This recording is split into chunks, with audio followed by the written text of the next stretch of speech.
ಹರೇ ಕೃಷ್ಣ.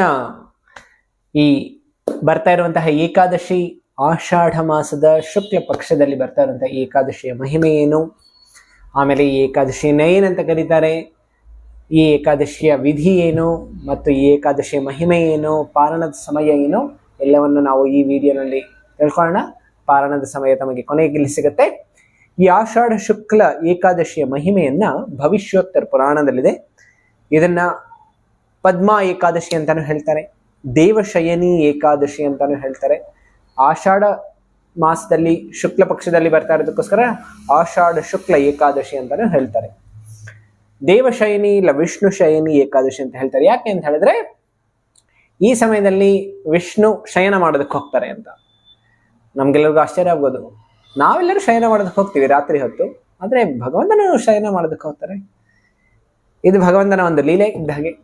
ಆಮೇಲೆ ಬರೀ ದೇವತೆಗಳೆಲ್ಲರೂ ಅವರೆಲ್ಲರೂ ಇದು ಅವರ ರಾತ್ರಿಯ ಸಮಯ, ದಕ್ಷಿಣಾಯನ ಸಮಯ ಇದು.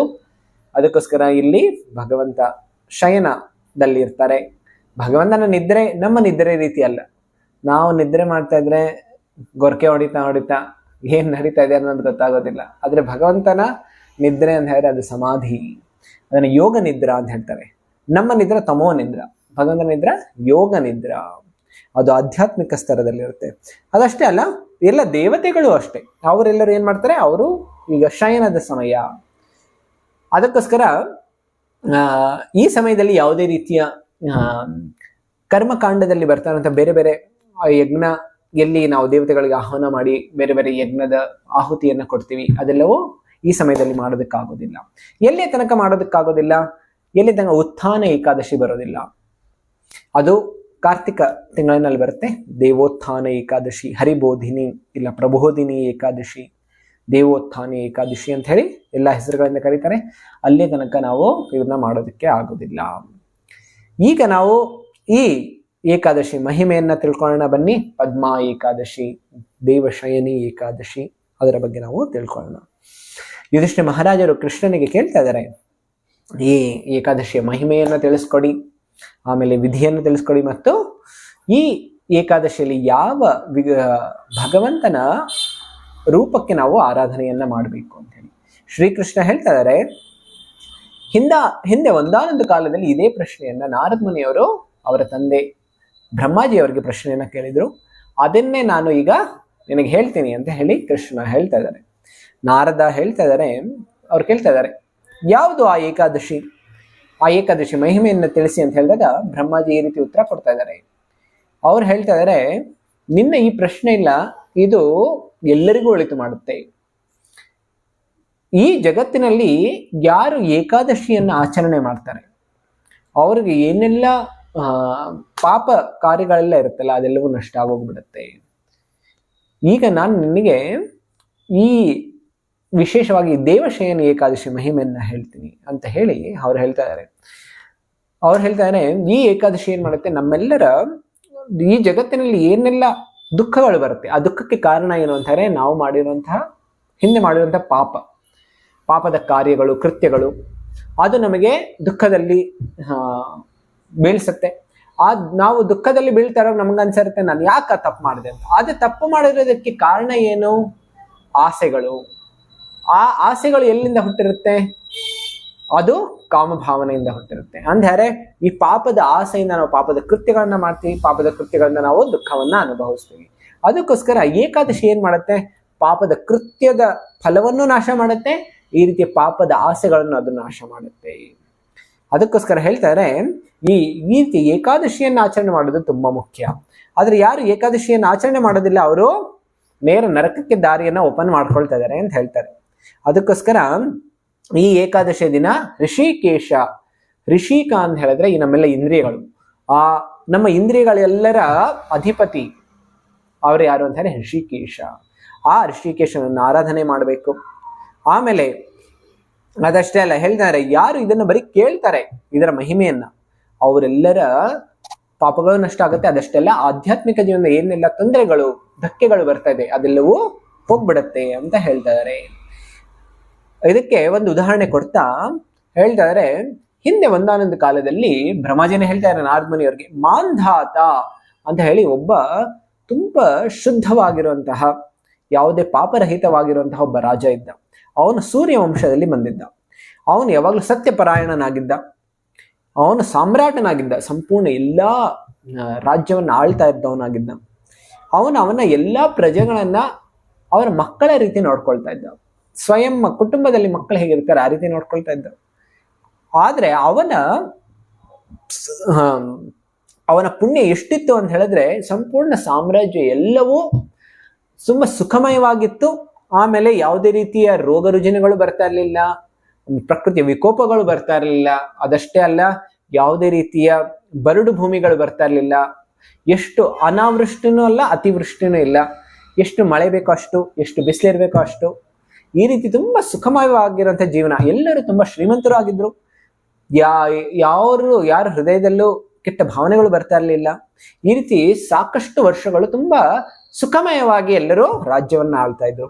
ರಾಜನ ಖಜಾನೆಯಲ್ಲಿ ಯಾವುದೇ ರೀತಿಯ ದುಷ್ಕಾರ್ಯಗಳನ್ನ ಮಾಡಿ ಹಣವನ್ನ ಸಂಗ್ರಹಣೆ ಮಾಡ್ಕೊಂಡಿದ್ದು ಇರಲಿಲ್ಲ. ಅದಕ್ಕೋಸ್ಕರ ಎಲ್ಲರೂ ಖುಷಿಯಾಗಿದ್ರು. ಆದರೆ ಯಾವುದೋ ಒಂದು ಕಾರಣದಿಂದ ಆ ರಾಜ್ಯದಲ್ಲಿ 3 ವರ್ಷ ಸತತವಾಗಿ ಬರಡು ಭೂಮಿ ಬಂದ್ಬಿಡ್ತು. ಮಳೆಗಳು ಬರ್ತಾ ಇರಲಿಲ್ಲ. ಎಲ್ಲಾ ಕಡೆ ಎಲ್ಲರೂ ಹಾತೊರಿತಾ ಇದ್ದಾರೆ ನೀರಿಗೋಸ್ಕರ. ಎಲ್ಲರ ಆಹಾರ ಯಾವ್ದ್ರಿಂದ ಬರುತ್ತೆ? ಮಳೆಯಿಂದ ಬರುತ್ತೆ. ಭಗವಂತ ಹೇಳ್ತಾರೆ, ಅನ್ನಾದ್ ಭವಂತಿ ಭೂತಾನಿ ಪರ್ಜನ್ಯಾದ್ ಅನ್ನ ಸಂಭವ, ಯಜ್ಞಾದ್ ಭವತಿ ಪರ್ಜನ್ಯೋ ಯಜ್ಞ ಕರ್ಮ ಸಮುದ್ಭವ. ಭಗವದ್ಗೀತೆ 3ನೇ ಅಧ್ಯಾಯದಲ್ಲಿ ಭಗವಂತ ಹೇಳ್ತಾರೆ, ಎಲ್ಲರಿಗೂ ವಾಸ ಮಾಡ್ಬೇಕು ಅಂದರೆ ಶರೀರಕ್ಕಾಗಿ ಅನ್ನ ಬೇಕು. ಅನ್ನ ಎಲ್ಲಿಂದ ಬರುತ್ತೆ? ಮಳೆಯಿಂದ ಬರುತ್ತೆ. ಮಳೆ ಎಲ್ಲಿಂದ ಬರುತ್ತೆ? ಯಜ್ಞ ಮಾಡೋದ್ರಿಂದ ಬರುತ್ತೆ. ಈ ರೀತಿ ಇದೆಲ್ಲ ಆದ್ರೂ ಅಲ್ಲಿ ಏನಾಗ್ತಾ ಇಲ್ಲ, ಮಳೆ ಬರ್ತಾ ಇರಲಿಲ್ಲ. ಆಮೇಲೆ ಈ ಎಲ್ಲಾ ಕಾರ್ಯಗಳು, ಭಗವಂತನ ಆಧ್ಯಾತ್ಮಿಕ ಕಾರ್ಯಗಳು, ಆಮೇಲೆ ಧಾರ್ಮಿಕ ಕಾರ್ಯಗಳು ಎಲ್ಲ ನಿಂತೋಗ್ಬಿಟ್ಟಿತ್ತು.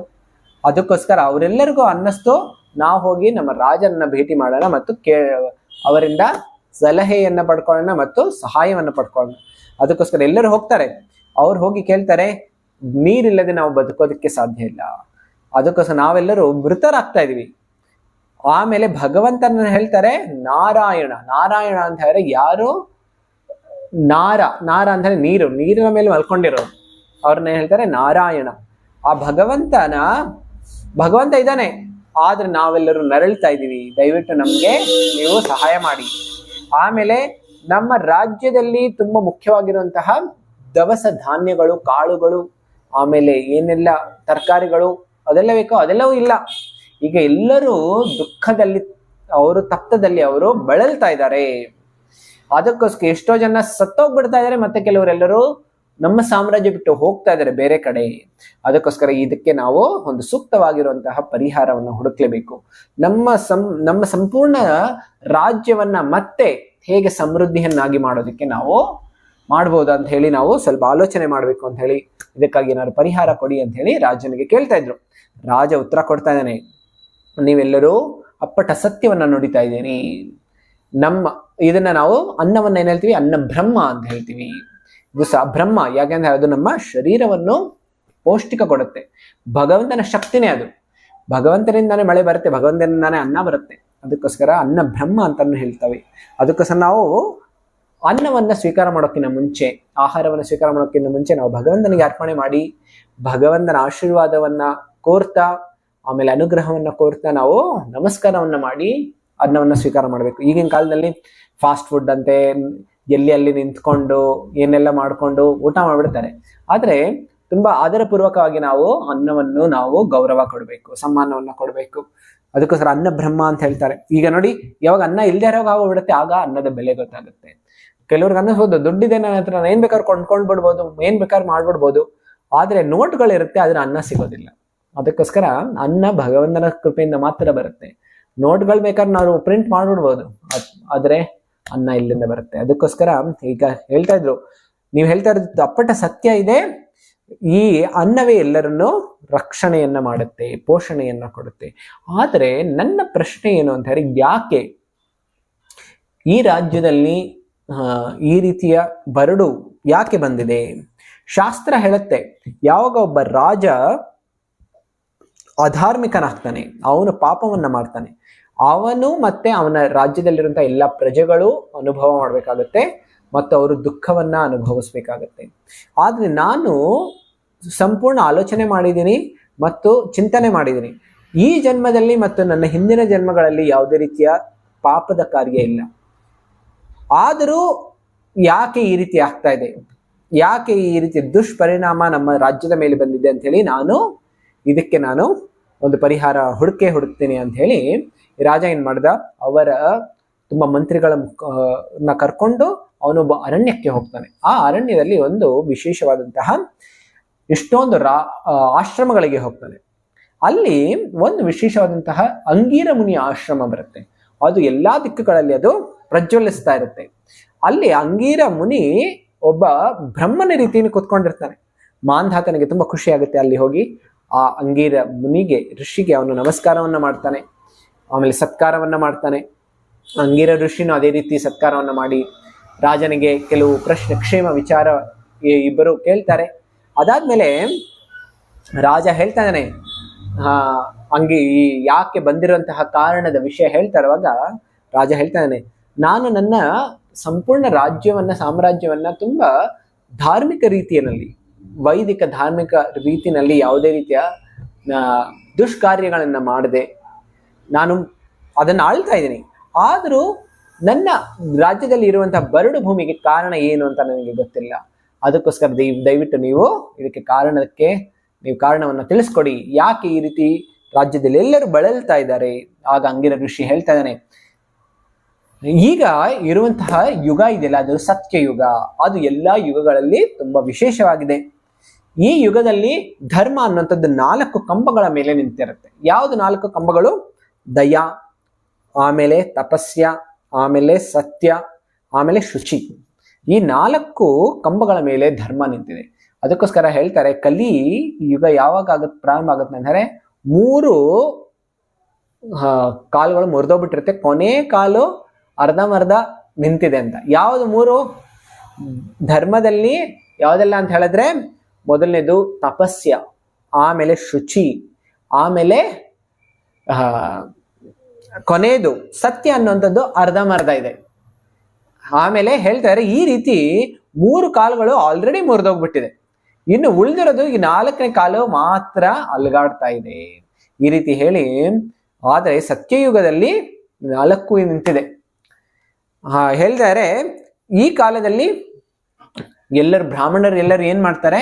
ಅವರೆಲ್ಲರೂ ಯಜ್ಞ ಯಾಗಾದಿಗಳನ್ನ ಮಾಡ್ತಾರೆ, ವೈದಿಕ ಜ್ಞಾನಗಳನ್ನ ಪಠನ ಮಾಡ್ತಾರೆ.